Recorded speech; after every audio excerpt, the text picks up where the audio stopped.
Keep climbing.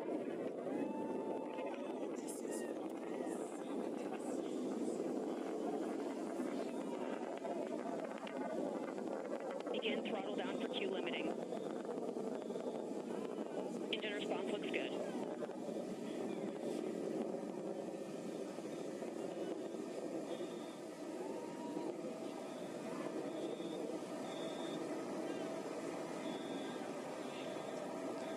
Max Q, maximum dynamic pressure. Mach 1, vehicle is supersonic. Engine back up to full throttle. Supersonic, we have passed through max Q, maximum dynamic pressure. That's when the vehicle, the stresses between the atmosphere and the speed are at the maximum. So to punch through that is so important. You see the BE3 engines, it's firing beautifully. You see the stream of steam behind it. Those ladies right now are having an incredible view on their way to space. Passing through 80,000 feet, 1,300 miles per hour. They're going to peak at about 2,300 miles an hour over Mach 3, 3 times the speed of sound. Shortly coming up, we'll have MECO, main engine cutoff. We will turn off the engine, but the two craft, the capsule and the booster, will continue their ascent to space. Stand by, MECO.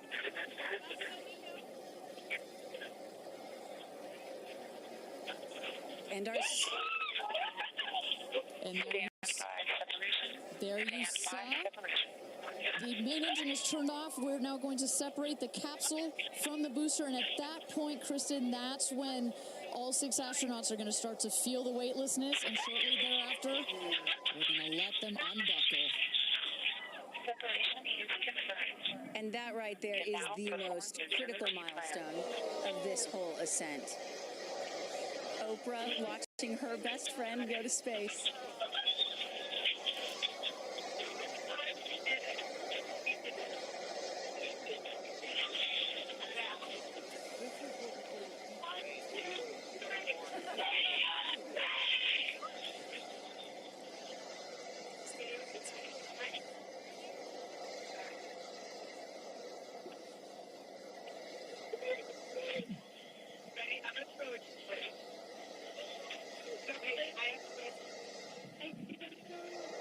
And the two craft is separated.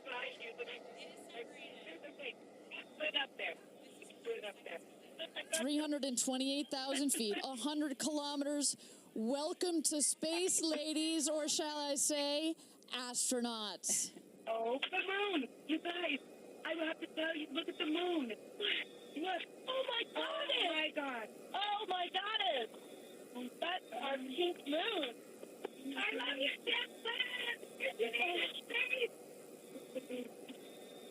And just in case it wasn't clear, those are the astronauts. Those are their voices that you're hearing.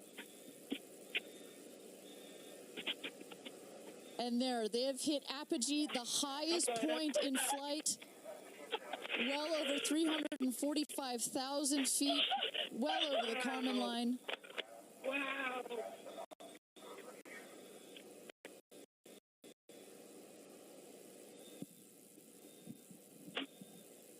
And at this moment, the astronauts have unstrapped from their seats. They are floating. They are weightless. They are experiencing zero-G for the very first time in their lives. And Katy Perry did say that she was going to sing in space. I'm waiting for it. Waiting for it. 1 minute warning. 1 minute warning.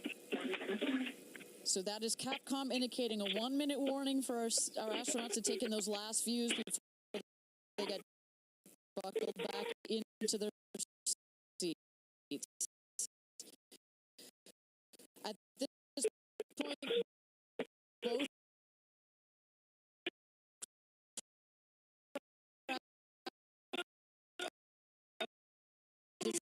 descending already.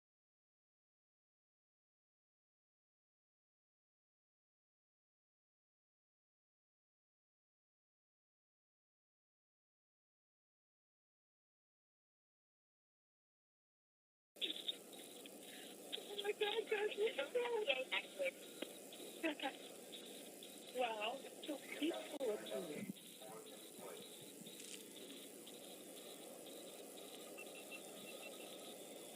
And you hear Dragon. Report status. 1, 2, 3, Copy. Whip. Report status.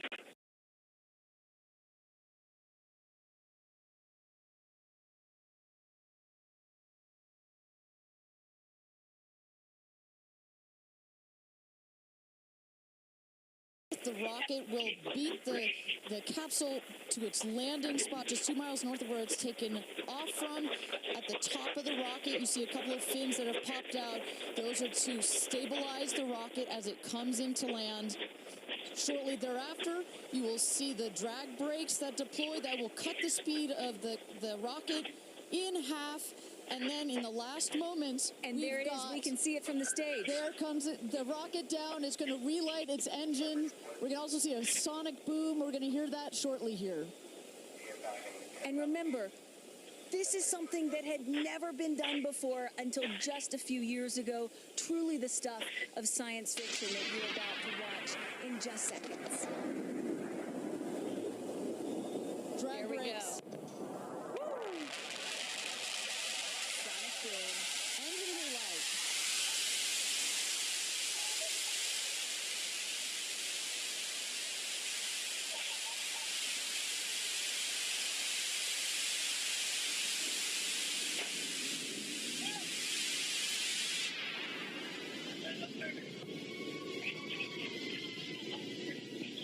And booster touchdown, welcome home, New Shepard.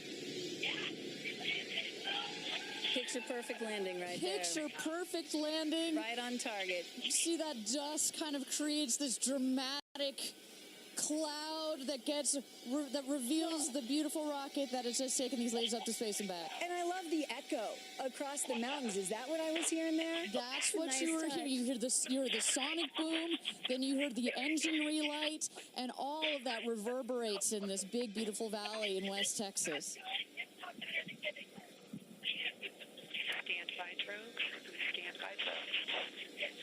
All right, shortly here, we're waiting to see the drogue parachutes deploy from the crew capsule. Those are like the guide parachutes. There go the drogue parachutes. Just free-falling right there until those drogues came out. And then next will be the main parachutes that get pulled out. Hear that screaming inside the capsule? And all three parachutes reefing, and they will slowly inflate,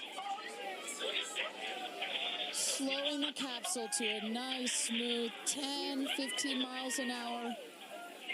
They are cruising back home. 3 good parachutes.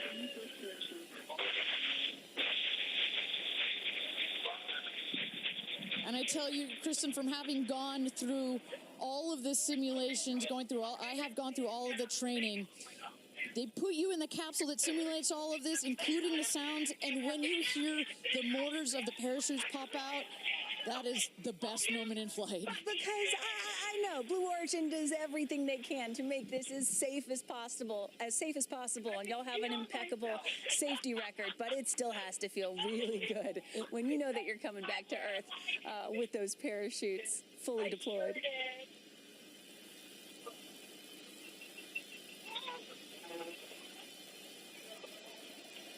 And we can see the capsule just over our shoulder here, going to be landing north and east of the launch pad, coming down softly and beautifully. 500 feet.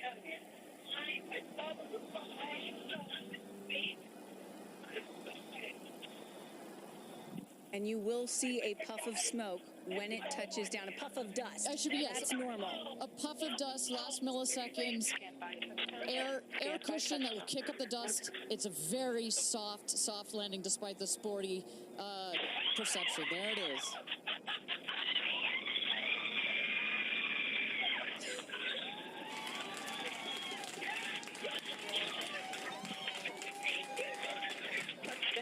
Congratulations, and welcome back to Earth. Do status check. Double shot. Kristen, just some incredible images there. The capsule. Copy. Welcome back. Heather. Nice. Let's wait for Aisha just a moment here. Make sure they're doing health checks in. Beautiful. Dragon.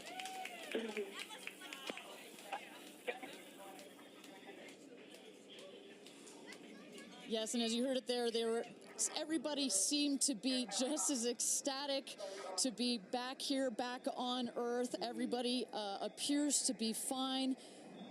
Beautiful shot there of the capsule down in the desert. As we were just saying, it looks like a tough landing, right, but it is an air cushion in the last milliseconds that just makes it even softer.